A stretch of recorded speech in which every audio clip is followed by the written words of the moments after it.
Macam ni pasture raised chicken. Dibiarkan pergi cari cacing, pergi makan, pergi cahanam orang punya rokok lah. Ini memang pasture raised. So ayam macam ni lah bagus kalau kita makan. Telur dia kita makan dia, buat rendang ke. Ni macho pun handsome. Hello, Assalamualaikum warahmatullahi wabarakatuh. Okay, welcome back to my channel. Okay, untuk kali ini, video kali ini macam aku janjikan, aku nak cerita kat korang pelbagai jenis telur ayam. Tapi sekarang ni sebab kita nak bincang pasal telur ayam, kita buat kat suasana kampung. Nampak tak aku punya suasana kampung kat mana? Kat belakang dengan kelapa sawit bagai. Suasana nampak feeling tak? Natural feeling. Okay, sekarang ni aku berminat pasal telur. Sebab apa telur? Telur ni benda yang murah. Bila benda murah, dia penuh dengan manfaat, dia punya nutritional value dia terlalu banyak. Daripada protein, daripada karbohidrat, daripada fat, daripada minerals dan sebagainya. Sebab itulah aku nak fokus kepada telur ayam. Tetapi telur ayam ni bukan setakat grade, bukan setakat size, bukan setakat warna. Lebih daripada itu, sebab macam mana kita grow chicken kita, macam mana ayam tu dibesarkan, dia akan menghasilkan macam tu juga telur.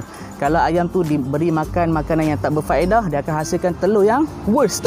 Sebab tu kita kena tahu jenis-jenis macam mana ayam tu dibesarkan. Ada melalui cage free, pasture raised, ataupun daripada free range dan sebagainya. Tapi aku nak fokus kepada a few points saja kepada telur. Bukan pada macam mana kau nak breed ayam, bukan. Sebab aku ni bukan pakar pertanian. Aku lebih kepada nutrition dan kesihatan, okey? Apa itu cage free? Cage free chicken. Cage free chicken ataupun cage free eggs. Cage free eggs ni adalah telur yang dihasilkan oleh ayam betina yang mana ia dibenarkan bergerak bebas dalam satu bangunan. Still dalam bangunan, dalam enclosed area, iaitu satu bangunan ataupun warehouse ataupun gudang, tapi bukan dalam small cages. Faham tak aku cakap? Dia bukan dalam small sangkar, tapi dalam bangunan yang besar. Tapi still overfilled oleh binatang ayam betina. Still lah kita padat. So nak gerak bebas pun tak boleh, nak dapat cahaya matahari pun tak dapat. Yang tu dia punya keburukan cage free chicken. Makanan yang dia bagi untuk chicken yang cage free chicken, makanan dia biasa gandum dan ataupun grain based crabs. Grain based crabs ni lebih kepada contoh macam dedak, yang mana kadang-kadang dia campur dengan mineral, campur dengan vitamin, kadang-kadang ada yang campur dengan growth hormone, ada juga. Tapi sekarang growth hormone di-ban seluruh dunia oleh Food and Drug Administration pada tahun 1960 lagi. Apa itu free range chicken? Okay, free range chicken dia still sama macam cage free. Dia pun duduk dalam satu bangunan iaitu warehouse, tetapi yang beza dia ada satu pintu kecil untuk memudahkan ayam tu keluar dekat luar. Maksudnya dia pun boleh jalan keluar lah, macam nak buat lah secara natural habits yang dia orang buat, cari cacing, makan rumput dan sebagainya. Yang tu pun kalau ayam tu nampak pintu tu dan boleh keluar. Tapi dia ada certain hours yang dibenarkan, bukan sepanjang 24 jam satu hari. Mungkin adalah sejam, 2 jam dibenarkan berada di luar. Yang tu dia punya perbezaan sedikit dibandingkan dengan cage free. So mereka bebas juga, walaupun tak bebas mana pun. Itu vegetarian fat chicken. Okay, vegetarian fat chicken ni adalah ayam betina yang diberi makanan secara vegetarian. Maksudnya bukan makanan daripada animal based, 100% vegetarian. Okey, korang kena fikir, ayam ni secara semula jadi dia bukan bersifat herbivore, dia lebih kepada carnivore.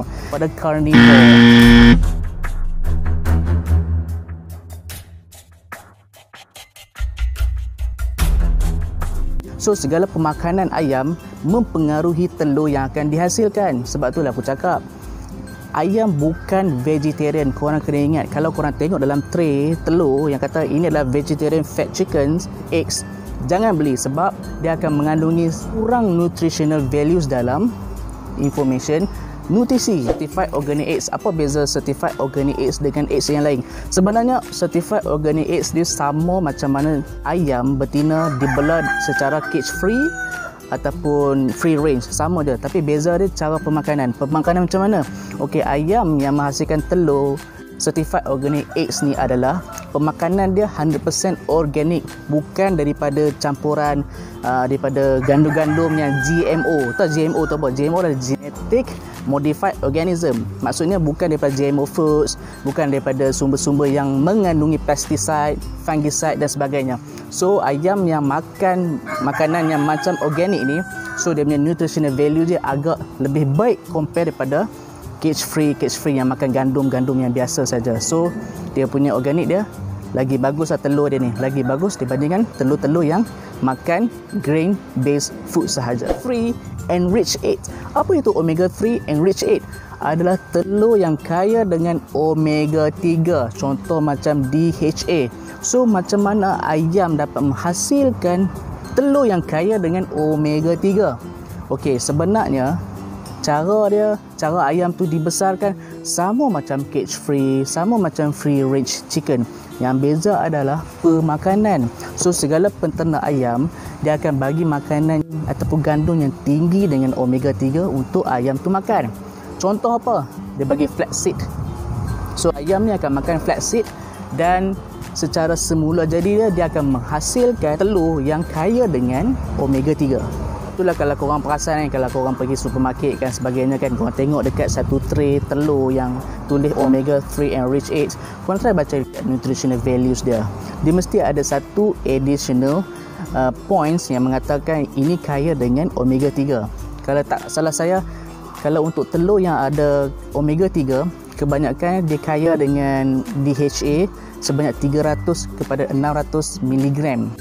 So tinggi jugalah untuk kita yang macam ada risiko sakit jantung untuk konsum telur-telur yang kaya dengan omega 3.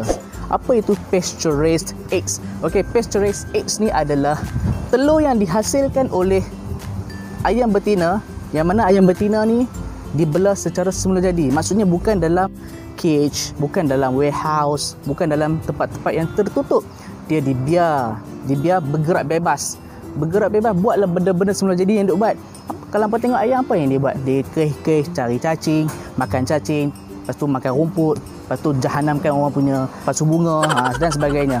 So ayam-ayam yang dibelah secara pasture raised, yang praktiskan secara semula jadi, beranggapan bahawa dia akan menghasilkan telur yang tinggi nutritional values dia. Sebab ayam ni dia dibiar bergerak bebas dan lepas tu hidup tak payah berpadat-padat macam ayam dalam cage.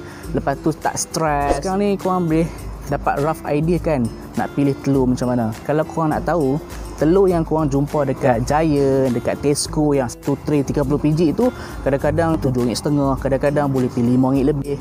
Yang tu selalunya adalah telur conventional eggs.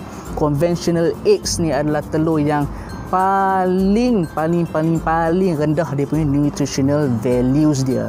Compare dengan omega 3 enriched egg, compare dengan pasture raised eggs, memang konvensional adalah paling rendah. Sebab okey, kalau kita compare dengan omega 3 enriched eggs, okey, omega 3 enriched eggs dia mengandungi fatty acid ataupun dia mengandungi omega 3 yang bagus, yang lebih banyak, sebanyak 5 kali ganda dibandingkan dengan conventional eggs. So omega 3 dia lebih banyak. Dan lepas tu conventional eggs ni dia mengandungi omega 6. Omega 6 ni sangat-sangat tak diperlukan oleh badan kita. Sebab apa? Kalau kita makan omega 6 terlalu banyak, dia akan menyebabkan keradangan berlaku. Keradangan tu apa? Bengkak-bengkak. Contoh, kalau berlaku dekat kita punya salur darah jantung, boleh menyebabkan sakit jantung. Kalau berlaku dekat kita punya sendi jadi apa? Sendi akan jadi bengkak, arthritis. Itu kan bahaya. Okey, so omega 3 enriched egg ni bukan aku cakap dia tak ada langsung omega 6, dia ada, tapi dia kurang sebanyak 33%. Kurang sebanyak 33% dibandingkan dengan telur biasa yang kita duk beli dekat pasar. Ini kita panggil sebagai conventional egg. Cakap pasal omega 6 ni, okey, sebab dah kesentuh pasal omega 6 ni, malah aku ajak sikit lah pasal omega 6 ni. Okey, omega 6 ni diperlukan juga oleh badan kita, tapi tak boleh terlalu banyak. Kalau banyak, dia boleh menyebabkan radang, inflammation berlaku dalam satu badan kita. Contoh penyakit inflammation, contoh macam SLE ataupun rheumatoid arthritis ataupun gout. Orang-orang yang ada macam ni, sakit lutut, osteoporosis, osteoarthritis semua ni, Kalau orang ni banyak makan omega 6, lagi teruk dia punya kondisi dia. Sebab omega 6 ni kalau terlalu banyak, dia akan induce, dia akan menyebabkan lebih banyak radang berlaku. Sebab itulah kalau nak pilih telur tu, kita pilih, kalau boleh pilihlah omega 3 enriched eggs ataupun pasture raised, sebab dia ada kurang. Dia ada omega 6 ni, arachidonic acid ni dia ada dalam tu, tapi dia kurang dibandingkan dengan telur biasa, iaitu conventional eggs. Unfertilized egg adalah telur yang tak disenyawa, tak melibatkan ayam jantan langsung. Secara purata, ayam betina lepas umur 18 minggu dia akan start menghasilkan telur. Okey, secara purata, secara sepanjang tahun, satu tahun kebanyakan ayam akan menghasilkan sebanyak 250 biji telur sampai 296 biji telur dalam masa setahun. Try bayangkan, banyak. Mana kata boleh kata setiap hari ayam betina akan menghasilkan telur walaupun tanpa campur tangan ayam jantan. Mesti hampa nak tanya aku macam mana nak beza telur tu dia fertilized ataupun belum lagi. Okey, secara roughly, secara jujur lah, nak tahu 2 biji telur ni sama ada dah disenyawa ataupun belum, hampa pecahkan dulu, buka buah dalam mangkuk, hang tengok telur kuning. Kalau telur kuning dia ada small dot ataupun titik putih yang kecil, dia putih, dia seragam je, kecil, kita panggil sebagai blastodisc. Yang tu adalah unfertilized eggs. Tapi tiba-tiba hang pecah telur, hang nampak ada putih juga. Dia punya small dot tu, tapi tengah-tengah tu macam ada kelabu sikit. Macam bull's eyes, kan? Nampak kan? Yang tu adalah blastoderm. Nampak macam tu, yang tu adalah fertilized egg. Dia cakap okey, just suluh guna lilin, suluh guna lampu, candling and eggs. Yang tu punya method selalunya tak dapat menunjukkan ataupun tak dapat pastikan telur ni adalah telur fertilized ataupun telur yang tak fertilized lagi. So paling selamat nak tentukan fertilized ataupun tak fertilized, korang pecah, masuk dalam mangkuk, tengok melalui mata. Yang tu je yang boleh kita pastikan. Kita tengok daripada nutritional values dia. Secara jujur, tiada scientific evidence yang mengatakan telur fertilized lebih bagus daripada telur yang tak fertilized. Secara jujur, nutritional values dia adalah sama. Korang try fikir, nak bezakan fertilized egg dengan non-fertilized egg ataupun unfertilized egg, melibatkan satu sperm saja. Sperm tu besar mana kalau masuk dalam fertilized egg tu? Besar mana? Kecil gila. Macam mana dia nak mengubah nutritional values dibandingkan dengan unfertilized ataupun non-fertilized? Boleh fikir logik tak? Boleh faham antara non-fertilized dengan fertilized eggs. So tak ada perbezaan daripada segi nutritional values. Hampa nak belilah yang mana satu pun. Sebab selalunya kita fikir logik, kalau untuk fertilized egg agak mahal sikit lah. Sebab apa? Kita nak kena breed ayam jantan lagi, lepas tu dengan ayam betina lagi, so cost dia lebih tinggi. So selalunya conventional eggs ni selalunya semua adalah non-fertilized ataupun unfertilized eggs. Itu lagi ciri-ciri telur ni. Pasal apa telur ni putih? Kenapa tiba-tiba kebanyakan telur kat Malaysia ni warna coklat? Okey, sebenarnya dia punya shell, dia punya cengkerang kat luar ni tak menunjukkan apa-apa perbezaan nutritional values yang ada dalam telur tu sendiri. Sebenarnya sama saja. Yang beza ni sebab oleh jenis ayam macam mana yang menghasilkan telur putih. Jenis macam mana ayam tu, yang macam mana dia menghasilkan telur warna warna brown. Ayam yang bulu putih, lepas tu ear lobes dia punya atas ni warna putih, yang tu yang akan menghasilkan cengkerang yang warna putih. Kalau telur ayam yang kampung kita tengok, macam kita tengok selalu kat Malaysia ni kan, bulu dia warna brown, lepas tu ear lobes yang warna merah. Yang tu dia menghasilkan shell yang warna brown. So daripada nutritional values dia sama saja, tak beza pun yang mana superior, yang mana inferior, tak ada, semua sama saja. So banyak telur kan, apa faham sekarang ni? Itulah aku cakap, bukan main beli je, pergi beli grade A, lepas tu pergi beli grade B, beli telur murah. Ada boleh nak beli telur murah tu, tapi kita fikir ke depan. Tak rugi kalau kita berlabak duit sikit beli telur, tak rugi. Ialah untuk kesihatan kita akan datang. Benda-benda murah-murah ni takutlah kurang kesihatan dia, kurang nutritional values dia. Okey, tak rugi kalau korang invest yang mahal sikit untuk makanan korang. Sebab you are what you eat. You eat rubbish, you will turn rubbish lah.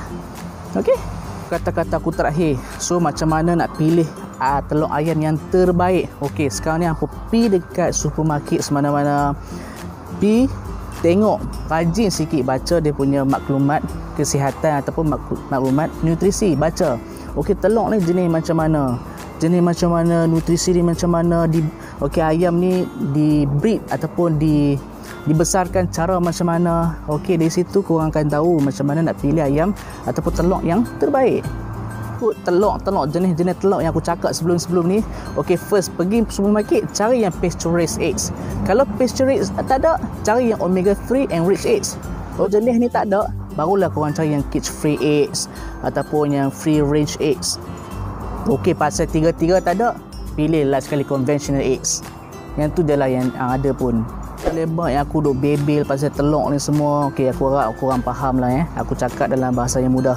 So kalau orang yang pentingkan nutrisi ni, harap korang ambil take note lah. Okey, apa yang aku cakap, sebab benda ni sebagai pengetahuan. At least kita tahu jenis-jenis telur yang ada dekat pasar raya tu.